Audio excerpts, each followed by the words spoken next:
시청자 여러분 안녕하십니까. 지금부터 전우편의 안보정론을 시작하겠습니다. 이제 9월 29일 밤 10시가 넘었는데요. 이제 9월달 하루밖에 안 남은 것 같아요. 우리 시청자 여러분들 하루 내일 남은 하루 잘 정리해서 그야말로 이 보람을 느낀 한 9월달이 되고, 이제 10월, 11월, 12월 석 달밖에 안 남았어요. 벌써 금년도 2022년도. 자, 이거 정신 바짝 차려가지고요. 우선 정치적으로 이 안정이 되고 우리 여권의 전국 주도권이 회복이 되어야 되지 않겠습니까? 그런 측면에서 제가 제 방송을 통해서 열심히 중요한 현안들을 여러분께 분석해 드리는데, 시청자 여러분들께서 많이 봐주시고 주변 분들에게 또 SNS 통해서 공유해 주시면은 이 민주당의 그야말로 무지막지한 무식한 이 쟁점화 전략을 좀 차단하는데 도움이 되지 않을까, 이렇게 생각을 합니다. 우선요, 이 박진 해임 건의안이 이제 통과됐고요. 지금 이제 대통령실에서는요, 윤석열 대통령이 거부권을 행사하는 방향으로 검토가 진행되고 있는 것 같습니다. 자, 그리고요, 주호영 원내대표와 이와 관련해서 오늘 김진표 의장이 이제 결국 민주당 편을 들어서 상정한 것 아니겠습니까? 그래서 내일 오전 중으로 김진표 국회의장의 사퇴 권고안을 낼 예정으로 있습니다. 그래서 민주당은 말로는 국익을 말하면서 실질적으로는 대한민국의 국익이 어떻게 되든 간에 대통령과 정부가 잘못되기를 바라는 것 같다. 그래서 뭔가 흠을 잡아서 확대 확장하는 게 대선 불복의 뜻이 있는 것 같다. 그리고요, 이미 대통령은 이 거부권 행사와 관련해서요, 해임 건의안이 국익에 도움이 되지 않고 박 장관은 아주 일을 잘하고 있는 장관이다라고 말을 했다. 그러니까 이제 당연히 거부권 행사하는 것이죠. 자, 그리고 더군다나 미국의 부통령이 와서 일정을 진행하는 중에 이런 폭거를 한 것인데, 국민들이 민주당의 169석을 허용한 것이 얼마나 나라에 도움이 되지 않고 위험한지 차차 알아갈 것이다 라고 밝혔습니다. 그리고 양금희 수석 대변인도요, 토론과 협의를 통해 운영돼야 하는 국회가 정부 발목 잡기에만 집착하는 민주당의 폭거로 또다시 무너졌고, 그리고 교섭단체 간 합의가 이루어지지 않은 상태에서 거대 야당에 의해서 단독 상정 통과된 해임 건의안, 이건 스스로 국회의 존재 가치를 부정한 것이다. 그래서 의회 민주주의를 힘으로 무너뜨린 민주당과 거대 야당의 폭주에 동조한 국회의장은 헌정사에 영원히 오점으로 남을 것이다. 이러한 비판문을 내놨습니다. 오늘 출석한 의원은 170석이고요.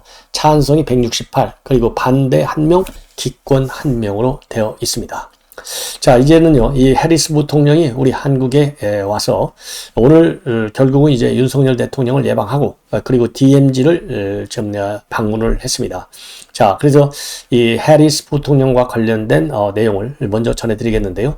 자, 이 앞서서요, 이 해리스 부통령의 방문과 관련해서 북한, 그러니까 지난번에 우리 레이건 핵 항모가 진입을 해서 지금 이 동해에서 연합훈련을 하고 있지 않습니까? 여기에 맞서서 북한이 최근에 말이죠, 지난 25일 날은 단거리 미사일 1발, 그 다음에는 28일 날은 2발, 그리고 오늘 또 1발. 그래서요, 도합 최근 3일 사이, 5일, 25, 26, 27, 28, 29, 5일 사이에요, 무려 4발의 도발을 했어요. 그래서 금년도 들어와서 총 탄도미사일은 19번, 그리고 수락미사일이 2번, 이렇게 21번을 도발했고요. 그리고 윤석열 정부가 출범한 이후로 7번씩 도발했습니다. 그래서 최근에 말이죠, 3번에 걸친 이런 도발은 핵 항모가 우리 전략자산이 배치돼서 합동훈련을 하는 것에 대한 강력한 반발이고요. 그리고 오늘 발사한 것은 이 해리스 부통령의 한국 방문을 이 방문에 대한 불만의 표시다, 이렇게 보여집니다. 자, 그런데 말이죠, 이 해리스 부통령이 오늘 군사 분계선에서 이 방문해가지고요, DMZ를 방문해서 전쟁의 위협이 여전하다. 미국과 한국은 어떠한 만일의 사태도 준비되어 있다. 북한에는 악랄한 독재 정권, 불법적인 무기 프로그램, 인권 침해가 있는데 미국은 북한에 위협이 없는 세계를 추구한다. 이렇게 입장을 밝히고요. 그리고 동맹국 한국의 안보를 반드시 지켜내겠다라고 하는 미국의 강력한 의지를 분명히 밝혔습니다. 자, 그래서요, 이 해리스 장관이 특히 악랄한 독재 정권, 북한의 위협이 없는 세계, 이러한 강경한 표현을 쓴 것은 그만큼 북한의 도발이 말이죠, 거의 상시화되고 있고, 특히 핵무력 사용을 갖다가 법제하는 거, 이런 걸 통해서 지금 도발 수위를 굉장히 높이고 있지 않습니까? 이런 거에 대한 지금 강한 압박의 입장문을 내놓은 것으로 그렇게 보입니다. 자, 그래서요, 지금 이제 해리스 부통령의 방어관련해서 이렇게 지금 이 북한이 강력한 그야말로 안보 위협을 제기하고 있고 여기에 따른 한미 동맹 간의 결속 그리고 대북 압박 무력 시위도 커지고 있는 상황입니다. 자, 이러한 가운데 말이죠. 지금 이 외신과의 인터뷰를 통해서 해리스 부통령이 우리 윤석열 대통령의 여성 정책과 관련된 약간의 비판적인 글을 지금 이 인터뷰를 했어요. 바로 NYT 인터뷰인데요. 그러니까 여성의 역할, 그러니까 여성이 이제 왜냐면 해리스 부통령도 여성이니까 당연히 여성이 정치적으로 좀 중용되는 이런 게 필요하다. 이런 취지의 NYT 인터뷰를 했어요. 자, 그리고 이제 뭡니까? 최근에 이 NYT는 NYT 대로 그리고 또 이 워싱턴 포스트지 대로 지난번에 윤석열 대통령 정부가 여성이 내각에 작다 이런 점 그러니까 미국이 말이죠 이 언론을 통해서 지속적으로 여성의 정치적인 발탁이랄까요 중용 이런 것이 윤석열 정부에서 좀 약화되는 거 아니냐. 더군다나 여가부를 폐지하는 데 대한 이런 불만이 말이죠. 지금 미국 내에서 조금은 제기되고 있는 것 같아요. 특히 여성 지도자를 중심으로 해서. 자, 이렇게 되니까 NIT에서 이런 문제를 제기하니까 진중권 교수는요. 짤막하게 뭘 올렸느냐. 해리스를 응원한다. 이러한 입장문을 올렸습니다. 그러니까 해리스의 여성 정책이 옳은 것이다. 그리고 이준석의 의견을 든 윤석열 대통령의 여가부 폐지안이 잘못된 것이다. 이거를 갖다가 지금 진중권 교수가 입장문을 통해서 낸 거예요. 자, 그래서 어쨌든지 간에 이번에 이제 이 해리스 부통령까지 와서도 지난번에는 그러니까 미국 대통령 우리 한국에 왔을 때 워싱턴 포스트지가 여성 문제를 여성의 이 강요 이런 것이 너무 작다 이렇게 비판하는 바람에 대통령이 바로 여성들을 강요로 대거 발탁한 바가 있어요. 그런 것처럼 해리스 부통령도 똑같이 여성 중용을 할 필요성을 제기했고요. 자, 그러다 보니까 오늘 여성 각 분야별 여성 우리 한국 내에서 여성들을 갖다가 초대해서 말이죠.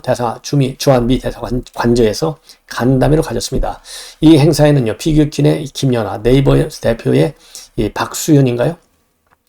이 박수연 대표, 이런 이 몇몇 분들이요. 그 다음에 최수연, 그 다음에 배우 윤여정 씨, 그 다음에 한국여성정치문화연구소 회장인 김정수, 그 다음에 한국여자의사회 회장인 백현욱, 그 다음에 소설가 김사과, 그리고 KBS 9시 뉴스 앵커인 이소정 씨, 이런 사람들이 초대를 받아서 이 해리스 부통령과 간담회를 가진 내용이 나와 있어요. 그래서 제가 보기에는요, 해리스 부통령이 와서 우선 여성 문제를 굉장히 챙기는 모습, 그 다음에 안보를 챙기는 모습, 그리고 이제 가짜 뉴스 논란이 일고 있는 MBC 뉴스, 이 세 가지에 대해서 언급한 것이 우리가 나름대로 짚어볼 대목이 아닌가. 그래서요, 기본적으로 이 MBC의 조작 방송, 이런 이 조작 가짜 뉴스와 관련해서는요, 분명히 밝혔습니다. 뭐라고? 미국은 전혀 개의치 않고 있다. 바이든 미국 대통령, 윤 대통령에 대한 깊은 신뢰를 가지고 있다. 이렇게 분명하게 밝혔어요. 그리고 해리스 부통령은요, 윤 대통령하고 회담하는 중에 허위 정보와 가짜 뉴스를 뜻하는 disinformation이라고 하는 단어를 많이 써가지고 이 가짜 뉴스의 폐해에 대해서 충분히 공감을 표했다. 이렇게 중앙일보가 보도하고 있습니다. 다만 윤석열 대통령 그리고 또 이 해리스 부통령 이 대담 중에 특정 언론 즉 MBC라고 하는 그 보도의 구체적인 이 가짜 뉴스, 조작된 뉴스에 대한 언급은 없었다. 이렇게 보도하고 있습니다. 그리고 대통령실 관계자도요, 해리스 부통령이 개의치 않는다라고 이 밝힌 논란의 범위, 이게 어디까지냐, 개의치 않는다는 게 도대체. 딱 이걸 물으니까 대통령실에서는요, 한미 회동에 대한 일체의 논란이다. 그러니까 이 MBC의 가짜 뉴스도 당연히 여기에 포함되어 있다. 이렇게 우리가 해석할 수 있는 대목이 아닌가, 이렇게 생각이 듭니다. 그리고 해리스 부통령의 방한 이 면담에서요, 윤석열 대통령은 모두 발언해서 한미동맹은 한반도를 넘어서 글로벌 동맹으로 군사동맹에서 경제기술동맹에 확대되고 있고 해리스 부통령의 방안이 한미동맹의 발전을 위한 또 다른 전기가 될 것이다. 이러한 기대를 표명했고요. 해리스 부통령은 영내 평화와 안정을 위한 핵심 축으로서 한미동맹이 더욱 발전해 나가도록 적극 노력하겠다라는 입장을 밝혔습니다. 그리고요, 그리고 내년도 70주년을 맞는 한미동맹 이 기념과 관련해서 윤 대통령의 방미 계획 협의와 양국 우주부장 간 협력 강화 논의도 이어가기로 했습니다. 그래서 내년에 70주년 기념으로 윤 대통령이 다시 미국을 건너갈 가능성이 이제 언급이 된 점이 우리가 염두에 둬야 되겠다. 그리고 해리스 부통령은요, 바이든 대통령도 개인적으로 윤 대통령에 대해서 안부를 꼭 전해달라라는 부탁을 했다는 걸 밝히고 올해 굉장히 생산적인 방안을 가졌다는 말씀을 했다라고 윤 대통령에게 전한 것으로 알려지고 있습니다. 자, 그래서요, 어떻게 됐든지 간에 이번에 해리스 부통령의 방언과 관련해서 한미동맹을 강조하는 그런 이 정신이 다시 한번 강조가 됐고, 이번 MBC의 가짜뉴스로 인해서 윤석열 정부가 마치 수세에 몰린 듯한 이런 상황이었는데, 이 바이든 행정부가 사실상 상당히 힘을 실어주는 것이 아니겠느냐, 이렇게 지금 이 전문가들 사이에서는 해석이 되고 있습니다. 자, 이번에는요, 장관 임명인데요. 교육부 장관에는 이미 저도 말씀을 드린 대로 이주호 전 MB 때 장관이 다시 임명이 됐습니다. 그리고요, 지금 경사노위죠. 이 경사노위 위원장으로서는 김문수 전 경기지사가 임명이 됐습니다. 그래서 이 임명과 관련해서 김대기 실장이요, 이 교육부 장관 임명과 관련해서는요, 교육 현장과 정부 이전 활동 경험을 바탕으로 해서 디지털 대전환에 대응한 미래인재를 양성하고 교육 격차를 해소하는 이러한 윤석열 정부의 교육 개혁 과제 아주 잘 추진할 수 있는 적임자다, 이렇게 밝혔습니다. 참고적으로요, 이주호 장관은 서울대 국제경제학과를 졸업해서 코넬대학에서 경제학 박사학위를 받았고 K대에서 정책대학원의 교수로 재직해 왔습니다. 그리고 2007년도 대선에서 MB 캠프에 참여했고, 그리고 나서 교육과학문화수석을 거쳐서 이 교과부의 1차관, 그 다음에는 이 장관까지 지냈어요. 그리고 경사노위 위원장 임명된 김문수 전 지사, 여러분들 잘 아시잖아요. 노동운동가 출신이고 96년도에 신한국당에 입성을 해서 환경노동위원회에서 활동을 많이 했고 2006년도에서 2014년도까지 지사를 역임했습니다. 그리고 김문수 지사와 관련해서 김대기 실장은요, 정치력과 행정력을 겸비했다. 그리고 노동 현장 경험이 많아서 정부, 사용자, 노동자 대표 간의 원활한 협의, 의견 조율은 물론 상생의 노동시장 구축과 같은 윤석열 정부의 노동개혁 과제를 적극적으로 추진할 수 있는 적임자다. 그리고 일각에서 노동계에서 적대적 인물로 평가받는다라는 질문과 관련해서는요, 노동계를 보니까 각자 판단에 따라 선호가 너무 다르다. 저희는 노동계의 원로부터 시작해서 장관 총리 의견을 광범위하게 듣고 김문수 지사를 택했다. 이러한 입장문을 내놨습니다. 자, 이번에는 말이죠. 이번에는 이제 신평 변호사 하면요, 여러분들 윤석열 대통령의 멘토로 알려져 있고 아주 적극적으로 윤 대통령을 옹호하는 SNS 활동을 많이 해왔고요. 지난 20일 날 대통령 추천으로 교육부 장관 직속의 사회분쟁조정위원회 위원으로 위촉된 바 있습니다. 그런데 이번에 이 MBC 가짜 뉴스에 이 단초가 됐던 이런 윤석열 대통령의 이런 발언, 이와 관련해서요, 아무것도 따지지 말고 무조건 유감 표명을 해야 된다. 무조건 사과해야 된다. 그리고 윤석열 대통령이 검사 생활을 쭉 했기 때문에 이런 말은 아예 입에 달려있는 것이다. 검사들한테는. 이건 조홍천 의원도 그런 얘기 했죠. 그래서 윤 대통령이 이런 발언을 했다는 것은 이런 발언을 했다고 가정적 전제에 선다면은 사과 유감을 표명하는 것이 옳다. 그것이 바로 대통령이라는 자리의 막중함이 그렇게 시키는 것이고, 전후 경위도 묻지 말고 보도의 맥락도 묻지 말고 개인적 자존심도 치워버리고 무조건 그렇게 해야 한다라고 입장을 밝혔습니다. 그리고 윤석열 대통령은 너그러운 품성을 가지고 있으면 분명하지만 결점 하나를 꼽으라고 한다면 지난번 인사 문제에 관련 발언에서 보는 것처럼 한 번씩 아무 쓸모없는 고집을 부린다는 점인데, 그럴 때는 누가 옆에서 이 당당히 궤도 수정을 해줘야 되는데 유감스럽게도 그런 사람이 윤석열 대통령 옆에는 보이지 않는다. 그러면서요, 보다 넓은 의미에서 통찰하고 대통령이 원만한 국정운영의 방향을 잡아주는 역할을 하는 사람이 없다.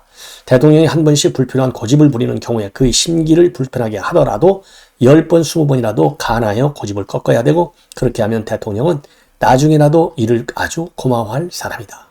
그러면서 대통령 옆에는 소수라도 괜찮으니 구약 시대의 예언자, 선지자의 역할을 하는 사람이 반드시 있어야 할 것이고, 훌륭한 업적을 남긴 동서고금의 국가 지도자를 봐라. 그 옆에는 항상 이런 사람들이 지도자의 인간적 결함을 보충해 주었던 것이 아니냐. 그래서요, 옆에 말하자면 이 고언을 직언을 하는 사람이 없는 점을 굉장히 아쉽게 생각하고 윤석열 대통령의 이 검사 경력을 보면 그 정도 이 X라는 말이 입에 붙을 정도 된다. 몇 년만 이래도. 예, 그래서 그런 말을 했는지 안 했는지는 불분명하지만 과거 경력에서 보면 언젠간 이 말은 쉽게 쓸 수 있다. 이런 지금 얘기를 하면서 말이죠. 예, 이런 이 가정적 전제 하에서 무조건 사과하라. 이런 입장을 내는 것이 상당히 이채로운 것이 아니냐 이렇게 생각이 듭니다. 자, 이 비슷한 의견이 유인태 전 국회 사무총장도 오늘 CBS 뉴스에 나와서 어떻게 세상이 이렇게 거꾸로 지금 돌아가는지 지금 이런 나라에 살고 있다는 게 굉장히 비참하다. 대통령 현지에서 돌아오면 바로 사과하면 대충 끝났겠지 이렇게 생각했는데 저렇게 적반하장으로 나올 거라고는 누가 상상이나 했겠느냐. 스마트폰 폈다가 이것도 들키고 또 이 체리 따봉도 들키고 또 이 유상범 윤리원하고 이수석 대표 징계 관련 카카오톡 대화한 것도 들키고 그러면 얼른 사과하고 끝내야지 요새 국민의힘 의원들이 좀 불쌍하 보인다. 그러면서요. 대통령실이 대외협력비서관 동의로 MBC에 가다가 보도경위를 묻는 공문을 최근에 보냈잖아요. 이와 관련해서 이걸 대응하는 대통령의 모습이 너무나 참담하다. 우리 국민들을 너무 참담하게 비참하게 만드는 것 같다. 그러면서 원래 윤 대통령하고 평소에 술자리를 많이 가졌던 사람들이 상당히 호감을 가지고 있었는데 윤 대통령이 상식적인 사람이고 나름대로 정의감도 있고 서슬퍼런 박근혜 대통령한테 그렇게 대들다가 좌천하고 쫓겨다니고 유랑생활을 하던 사람이 왜 저렇게 변했는지 모르겠고 그런 얘기를 한다고 하더라. 그러면서요. 윤 대통령이 인정하고 사과했을 경우에는 사실 아무것도 아닌데 유감을 표명하면 넘어갈 사안인데 왜 사과를 하면 엄청난 재앙이 올 것 같은 공포심을 가졌는지 하여간 도저히 납득이 안 간다. 이러한 입장문을 내놨는데요. 상당히 유인태 전 사무총장 세게 반응을 내놨는데요. 저는 시정일관 사과의 지금 성격은 MBC가 사과해야지 무슨 윤석열 대통령이 사과하냐. 저는 이렇게 생각이 듭니다. 자, 왜냐면은요. 이게 처음부터 밝힌 게 지금 새끼 이런 발언 갖고는 그게 사실이라고 한다면 얼마든지 할 수 있다. 이재명 부대변인이 밝혔어요. 저도 동의해요.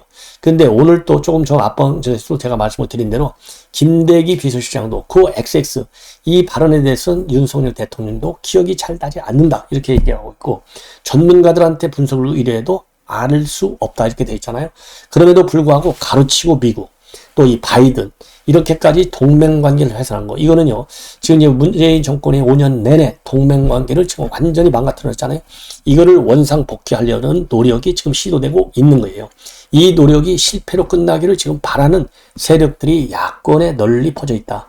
그런 점에서 바로 방점을 안보를 위협하는 동맹을 이완시켜서 안보를 위협하려고 하는 이런 세력들이 지금 야권이 아니겠느냐 이렇게 추론할 수 있는 부분이 아니겠습니까? 그런 측면에서 윤석열 대통령이 무조건 하고 이 사과하고 들어간다. 이거는 맞지 않다 이렇게 봅니다. 먼저 이 MBC 조작 의혹 여기에 대해서 MBC 측에서 제대로 된 해명과 경위를 상세히 밝히는 것이 선 조치가 되어야 되지 않을까 이렇게 생각을 합니다. 자, 마지막으로요. 김행 지금 이제 비대위원을 하고 있는데요. 김행 비대위원이 말이죠. 오늘 뭐라 그럴까요? 조선일보의 유튜브 방송에 출연해서 이거는 가짜 거짓 자막을 달고 야당은 퍼날르고 이거는 광우병과 똑같은 짜고치기이고 외교 참사가 아니고 이거는 언론 참사다라는 입장을 밝혔습니다. 자, 그러면서요. MBC는 윤석열 대통령이 하지도 않은 말을 자막으로 달았고 대통령 발언 영상은 엠바고 시점 이전에 이미 유출됐는데 야당이 주장하는 외교 참사가 아니라 이거는 언론 참사다. 예. 자, 그리고 이제 MBC는 사실과 다른 거짓 자막을 달고 민주당 보좌진은 이 동영상을 인터넷에 퍼날랐는데 광우병을 MBC가 조작하고 야당이 정치적으로 키운 광우병 사태 때와 똑같은 짜고치기 같다. 이렇게 밝혔습니다. 그리고요. MBC 간부가 부장이나 일선 기자를 제치고 본인이 직접 편집자를 시켜서 자막을 만들었다고 하는데 이는 언론의 탈을 쓴 프락치 정치다. 이렇게 비판하고요. 자막을 누가 어떻게 만들었는지 밝히라고 했더니 MBC는 언론 탄압이다. 비판 언론 재갈 물리기다. 라고 억지를 부리는데 이거는 취재원 보호나 취재 자유와 아무런 상관도 없는 일인데 왜 제작 경위를 밝히지 못하냐. 직격을 하고 있습니다. 그러면서요. 야당은 윤 대통령이 하는 일은 사사건건 트집을 잡고 발목을 걸고 있는데 그 속내는 뭐냐. 윤 대통령을 탄핵해 끌어내리는 것이다. 그리고 야당이 해임 건의안을 묻히는 것도 걸핏하면 해임 건의를 하고 탄핵을 하겠다고 하는데 이거는 대선 불복이다. 그리고 야당이 김건희 여사 옷이나 브로치 등을 문제 삼는다면 김정숙 여사의 옷값은 얼마나 되는지 묻고 싶고, 김정숙 여사는 나라 돈으로 옷값을 얼마나 쓰셨길래 아무도 못 보게 대통령 기록물로 숨겼냐. 그리고 유승민 전 의원은 대통령이 거짓말했다고 기정사실화하면서 대통령을 벌거벗은 임금님 취급을 했는데 윤 대통령은 이로 당헌이다. 그를 불신하면 유승민 전 의원은 당헌 자격이 없다라고 해서 유승민에 대해서도요, 아주 작심하고 비판하고 있습니다. 자, 시청자 여러분, 이것으로 오늘 이 방송을 마치고요. 또 심야 방송 시간에 새로운 뉴스로 여러분들을 찾아뵙도록 하겠습니다. 시청자 여러분들의 많은 시청을 부탁드립니다. 감사합니다.